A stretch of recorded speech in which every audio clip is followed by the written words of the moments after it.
Hi, I'm M. And my name is Bea.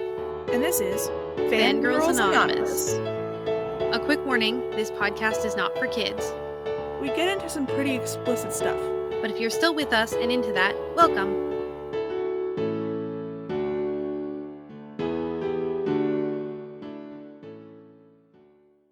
Hello, Bea. Hi, M. How are you today? I am great. How are you? Pretty good, pretty good.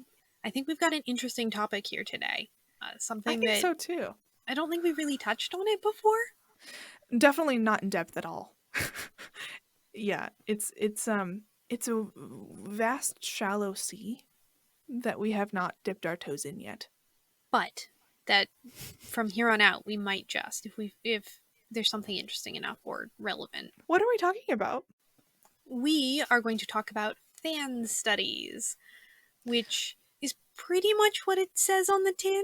Yeah, no, it's basically what it is. But just to be really clear, fan studies, which I couldn't find a super satisfactory definition, so, if I'm wrong, all fault goes to me. But my understanding of it is that it's the academic study of activities and works within fandom spaces and how the fandom relates to both larger cultures and media creators. So the people who actually make the media that fandom orbits around. And these studies are undertaken, as far as I can tell, kind of, I don't want to say at a whim because that is the wrong way to put it, but they are undertaken by a small group of scholars, usually media scholars, and it's not well defined. You're not going to get a major in it, as far as I can tell, or if there is not yet. Yeah, if there is some place that you can get a major in it, it's like the one university. Iowa. That would probably be the place to look. University of Iowa is I'm pretty sure it's the only university in the country that has a really big library of fandom paraphernalia. I believe there's a university in Texas that also has an archive. Two places I would have never guessed. There might be one more university, but I cannot remember off the top of my head what it might be. So if any of you listeners know, we would love for you to send it and tell us. I really would have thought that those libraries or collections would have existed in the East Coast or the West Coast. Definitely not Middle America. But I'm stereotyping. So, what is fan studies in a less specific context? Meaning, what's the TLDR? If my definition was very confusing and piecemeal and used a lot of big words, the short version is that it's a lot of scholarly people, your academic types, who are thinking deeply about fandom and what it means and how it connects and what the trends in it are and why. That was also kind of complex, but yeah, no, I hope... It's a lot of thinking. Yeah. It is a lot of thinking deeply about things that most people do for fun, which is both entertaining and, depending on who you are, a little bit pedantic. Well, if you're not interested in it, literally anything could be pedantic. Fair enough. Yeah. It's just people deciding to investigate more into the concept of a culture. That's basically it. They're kind of anthropologists, I say. They get into ethnographies. True. Which is fun. I love a good ethnography. I did an ethnography about the language of fanfiction in college, and I got an A. That was such a fun paper to do. Oh my god. I think that officially makes you a fan scholar amateur fan scholar. You didn't get peer reviewed, so you're not professional, but you're an amateur. No, I did get peer reviewed. I had to make a presentation for my class and my teacher. So technically I was peer reviewed. But did you get published after your review? I could, but no. That's very exciting. Yeah. I'm kind of a fan study scholar. That is very cool. That is. We figured that out on air, folks. Anyway. So, fan studies, I'm going to take it from the bottom and work up because I'm going to be honest here. There isn't a ton to it as of right now, which please go forth and change that. I would love for this to be a much bigger thing. But basically, where it came from is at its heart, it's an extension of media studies, which started out with with scholars addressing things like popular pulp fiction, sci-fi, and movies, cinephiles, and things, going forth and applying critical theory to film, and all of those different branches of sort of 20th century media that slowly gained weight and importance as time went on, and you could get a degree in it. This is but one small branch of that.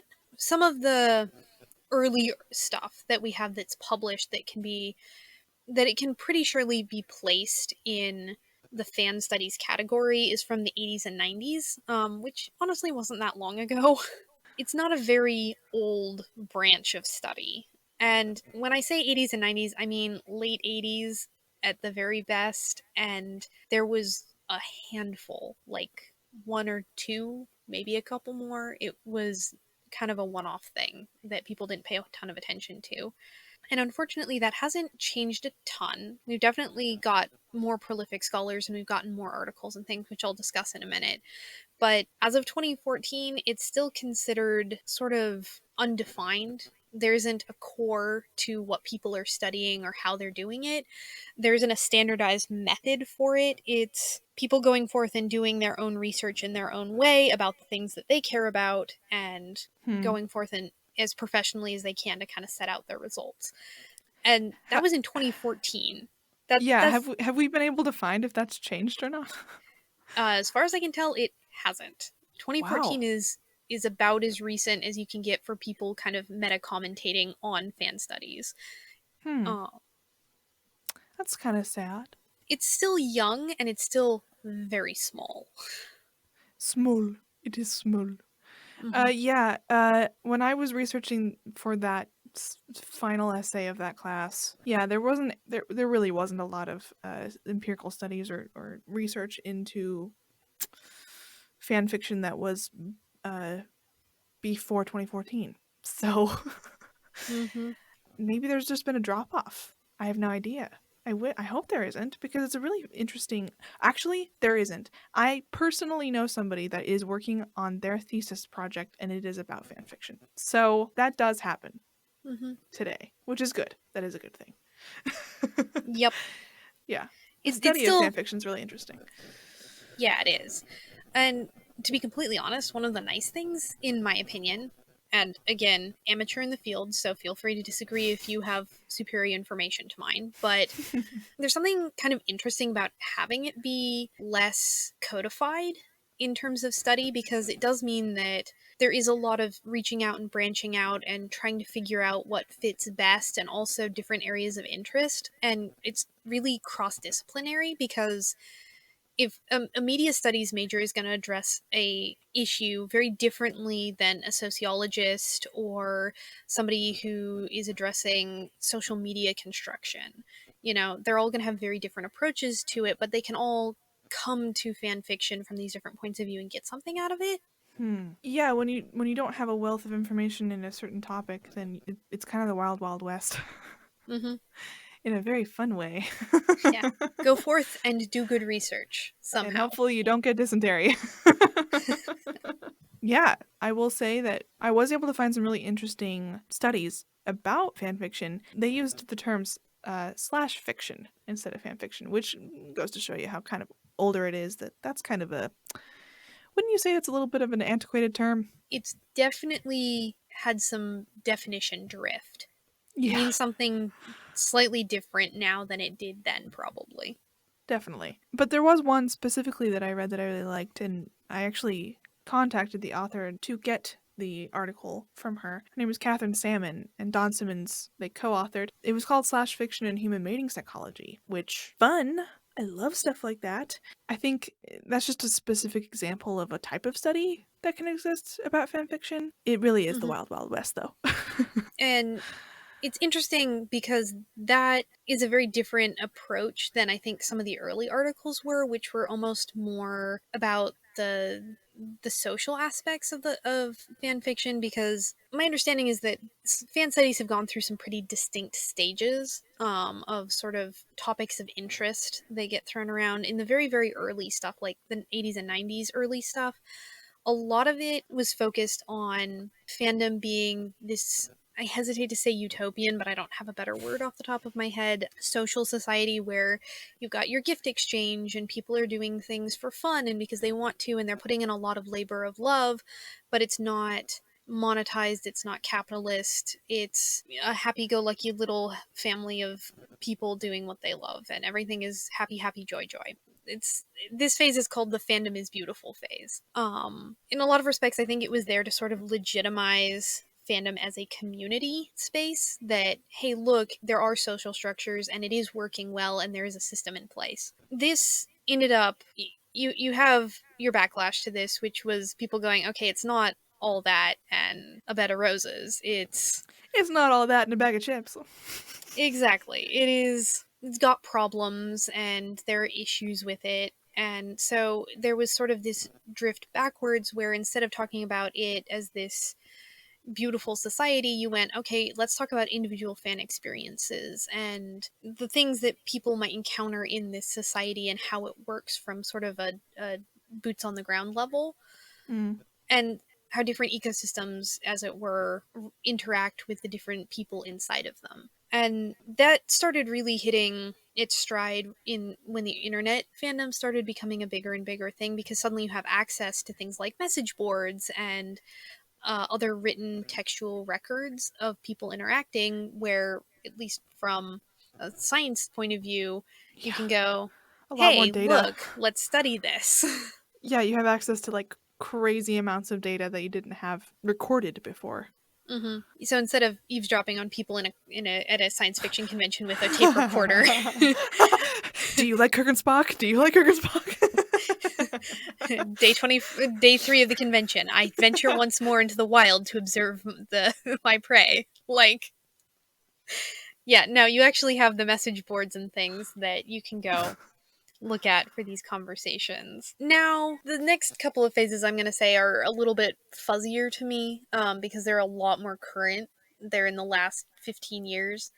So, and I know that doesn't sound super current, but in terms of academics, that's pretty dang current. You've kind of swung back, and now people are sort of, I guess, broadening their horizons. They're trying to look at it from different approaches, and because it is a little bit nebulous right now what the core of this is and what the methodology is, people are just kind of testing things out and seeing where disciplines intersect and how it deals with fandom.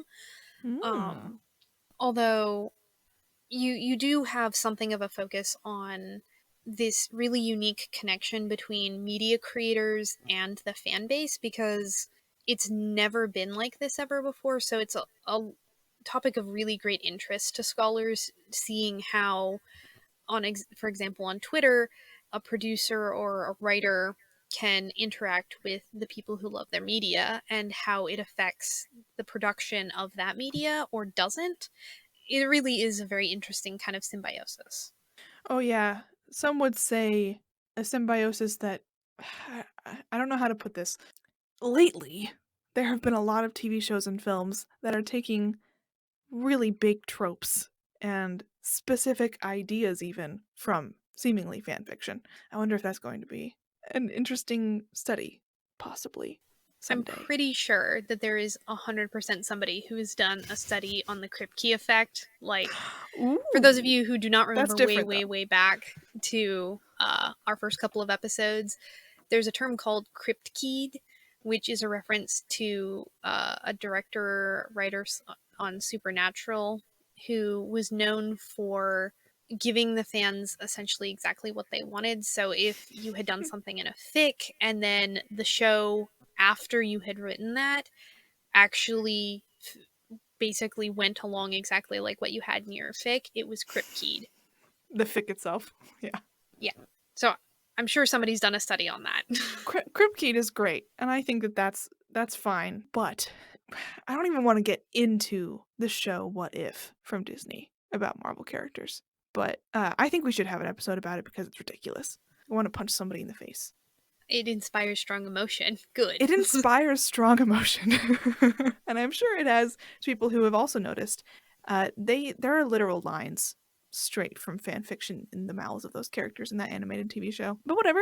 We'll talk about it. Anyway. So some of the topics, like I said, it's gotten broader, it's gotten interdisciplinary, but other than the relationship between medias and creators, some of the other topics that get touched on a lot, and you might recognize these from other media studies, things that get talked about in the news. Big hot topic: feminism. Fandom is definitely unique in its relationship to women because there are a ton of female creators, and there are some very, very feminine spaces that exist within fandom. And But yet it is mostly about dudes, but mhm. that's what makes it good. And not the talking specifically about men, but women interpreting media through the lens of their own experiences, yes. but still having to project them onto male characters, or still having a really complicated relationship with female characters, because boy Yeah. howdy does fandom have a complicated relationship with female characters. And we will talk about this in a future episode because this is fascinating stuff. But I really think that it's partly because male characters tend to be just written that much better than female characters in the original canon. So you have, as a writer in fic, you have a lot more to work with that kind of character. There's a whole argument to be had about that kind of stuff because obviously there could also be, in that regard, a not wanting to fill in the needs of writing a character that is female from the original canon because it's not there, or because somehow we're sexist to ourselves. There's a whole long, complicated relationship between fandom and feminism, and people are writing about it. Another thing is the relationship between fandom as a counterculture and the larger culture. Fandom has its own set of cultural rules and principles that and value system that it operates on, which can be different from and even in direct opposition to the larger culture. So people are writing about it the same way you would write about punk or I love some good punk. I'm trying to think of another really hippies in the day. I mean, maybe not so much anymore, but in the day you could write about hippies because it was a counterculture. Now they just all live in Portland, and I say that with great love in my heart. Both Maine and Oregon. As we have talked about more than once now, there's also talking about fandom and its relationship to economy, and I mean both as an internal economy, a la the gift economy, and whether or not that exists, and if so, how it fits into the practical framework of the actual larger economy, and also how it fits into the larger economy because it is based on usually monetized franchises. So how does fandom interact with the media that they love, knowing that the media is produced to make money, and how those two kind of push and pull. We just don't care about it. Please give us the good characters. Let us do our work. The last two that I can think of that are issues that could be considered popular to talk about are talking about kind of the legal gray zone that it all inhabits. I almost hesitate to put this one as a fan studies because it feels almost more like something the media likes to talk about than necessarily academics, but I'm fairly certain that academics do also discuss the weird relationship that fic has with law. You know, an economics major might have a lot of fun with that as a study, actually. And finally, there's actually a decent amount of work done, specifically through the University of Iowa, about fandom and education, using it as an educational tool, using it as a means of engaging people with certain principles, a la instead of having your class read the same short story that every high schooler reads, have them read a fic that displays a lot of the same principles and have them discuss. And maybe it's about characters that they know really well and they really enjoy, so they're going to be more involved. And it's going to be more contemporary, and they're going to understand the more complicated backstory because let me tell you, sometimes reading Shakespeare is sort of like reading a fic in a fandom that not only doesn't exist, but you don't know anybody who was ever in it. So you're trying to put together why Henry V is going to war with France based on the word of these people, and you don't even know who these people are or why they would be telling him this. Yes, I think, as with any film or book, you really have to understand the context surrounding the time in which it was written. And the problem with Shakespeare is that it was so long ago that there's no way to, if you are just a contemporary person now, there's no way for you to know it unless you actively go out and search it or you're in a Shakespeare class. And a lot of people don't Hmm. take Shakespeare classes. Exactly. We did, but a lot of people don't. And if you use fan fiction instead, yes, it is not as beautiful as Shakespeare, nor as well known or renowned, but they're not going to have that learning curve of trying to figure out the context around the Hmm. words before even having to figure out what the words mean. And or you can use it as a stepping stool from one to the other because you have them Yeah. read a fic in a fandom Yeah. they do understand, and you can discuss, hey, here's all of this textual richness that you brought with you in order to understand. Now let's turn around and look at our Shakespeare and say, okay, we don't have all of that context, but let's talk about how we can try and understand based on in text clues and things, and think about the fact that you could discern some of that and figure it out and also put in the work to research it. It's an interesting educational tool. There's a lot of discussion about how to incorporate those things together, education and fandom, because engagement is high in fandom, but education, you're trying to teach somebody something. Can the two be combined?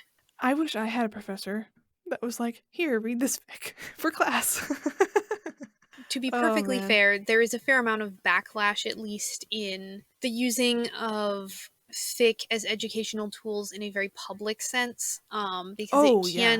it can create waves, because it is ultimately a form of social interaction. So if you suddenly have somebody who gets a ton of comments or something on their fic from people that are not in the community, that can be quite distressing. So Hmm. there is backlash against the idea for good reasons. It probably should only be used in like specific English classes at a university. Probably should not be giving fic to high schoolers in a public school as well.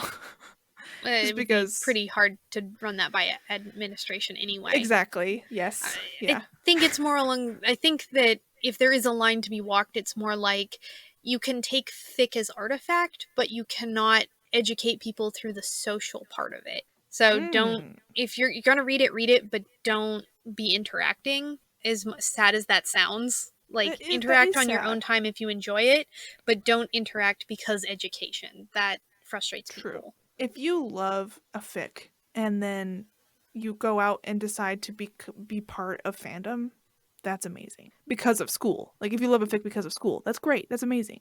But like teachers, professors, please don't have all of the people in your class as a homework assignment go read the fic and then write a comment to make sure that they read it. Like that sounds like such an English teacher thing to do. That has literally happened. It did not end well. Don't do it. Don't do it. Just don't do it. Cool. Done. We figured out that problem. Everybody listened to us in the world, including professors. So, some publications. Hmm. The part that I'm sure that if you've gotten to this point, you're actually interested in. True. So there have been a couple of different publications that I could find. One of them is no longer active. It is called the Journal of Cult Media. It is no longer being published, but there were a couple of issues back in the mid odds. So you can always go look at what's already been done. I Uh, love that name. I want a t shirt that says, like, contributed to the Journal of Cult Media. that would be pretty cool. I just love it. And, like, I also want one that says the Journal of Occult Media. The two, to my knowledge, only English language fan studies journals that exist right now, as of this day, are the Journal of Transformative Works and Cultures, which is pretty much your go to. It's put out by the OTW. You can find it pretty dang easy, and if you type in fan studies, it's gonna come up very immediately. If I had to pick one place to look for fan studies that are legitimate, professional, peer reviewed stuff, it would be here. The other is a slightly smaller journal that is pretty new as far as I know, and it is Journal of Fandom Studies. So you can go ahead and hunt that one up. Again, as of right now, it is younger and not as many issues, but still a professional journal. And that's it for journals. For fan studies exclusively. There are media journals that you can go, and sometimes they have articles related to fandom, but Hmm. no guarantees. I mean, it's kind of, I don't know if it's sad, but it's a little bit wimpy that there are only two current journals, but I'm also maybe at the same time a little surprised that there are two. You can be both at the same time. Very much. It's kind of cool. Do you know the frequency at which that they release? I do not, but it is not terribly often. I believe the Journal of Transformative Works and Cultures is either biannually or quarterly. Oh, I have okay. no idea for the Journal of Fandom Studies. And it looks like you have some books here too. Yes. So, just because those are the only journals doesn't mean they're the only publications. There are a handful of other books. Specifically, there is the Fanfiction Studies Reader by Karen Hellickson, and that is published through the University of Iowa. Honestly, Karen Hellickson is sort of, it appears, the person to be talking about fan studies. She has literally written the book. The Fanfiction Studies Reader is sort of an introduction to what fan studies are, and some of, I believe she has a specific focus on education. So she's talking about how fan studies can sort of help with talking about education and fandom in the classroom. I haven't read all the way through it, but it's definitely worth looking into if you're really interested in this topic. And then there's also Fanfiction and the Author by Judith M. Fathala. And that one is almost a collection of essays by this author. She has sort of an overarching thesis, but I have read this one, and she is deconstructing three different fandoms and the specific relationships to fandom and specific cultural things inside of them, a la Sherlock, and talking about being, the white man, and talking about Game of Thrones and their relationship within fandom and fic to authority, and Ooh. Supernatural and their relationship to the author, and sort of this nebulous idea of a god figure and how they all feed into each other. It's really interesting. God damn it, Chuck. Sorry. Spoiler alert to like a 15-year-old. Spoiler. Wait, is it 15? Oh god. Man, okay, it's fine. Okay, cool. Those books sound really cool. Those they're kind of like compendiums, really. Mm-hmm. And there are honestly some. What I have just listed is pretty near the sum total of published professional works you can find. I It mean, is there are other probably, books about fan fiction, but and there are other journals that might publish articles about it, yeah, but in terms of fan studies, this is true. as much as I could scrape together. Interesting.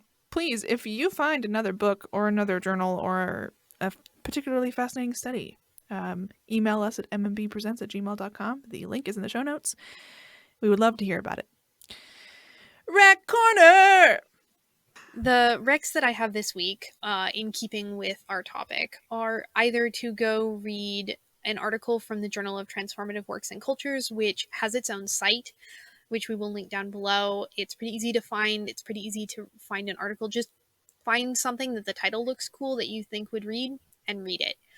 Alternatively, go get yourself a copy of the Fanfiction Studies Reader and give that a whirl. It's a little bit more broad, so if you don't know anything specific you want to read about, that's the place to go. And if you don't want to read about academics and fan fiction or fan fiction and academia, which I feel like you would, because why are you here at the end of this episode? If you don't want to do that, or if you also want a different rec, that's okay. This is a Jedtavius fic that I am recking. It is called He Loves Me Not by xPinkSprinkledDonutx. And yes, Jedtavius is the adorable little Roman man with the adorable little cowboy man together from the Night at the Museum trilogy. They're very cute. They're very cute. And not just in stature, but also together. This fic is very cute as well. It is about Jedediah finding some love letters in Octavius's room and thinking that they're for somebody, and he gets a little bit jealous, and it goes on from there. This was very fun. Thank you for listening to us prattle on about some lovely academia. I love that phrase. Or I love that word. And don't forget that we are doing Fic Club. So Oh, if you yes. haven't already started reading it, please go read War Children. We have a link down below, and we talk a little bit about it in our last episode, kind of explain what it's all about. But here's your weekly reminder. That's the fic we're Yes. reading. We will remind you guys probably every week. It's a very good fic, so please email us whatever you want regarding that fic, and you could possibly be in the show. This was very fun. Thank you, Bea, for doing so much lovely research for this. So I guess we'll see y'all next week on Fangirls Anonymous. Bye!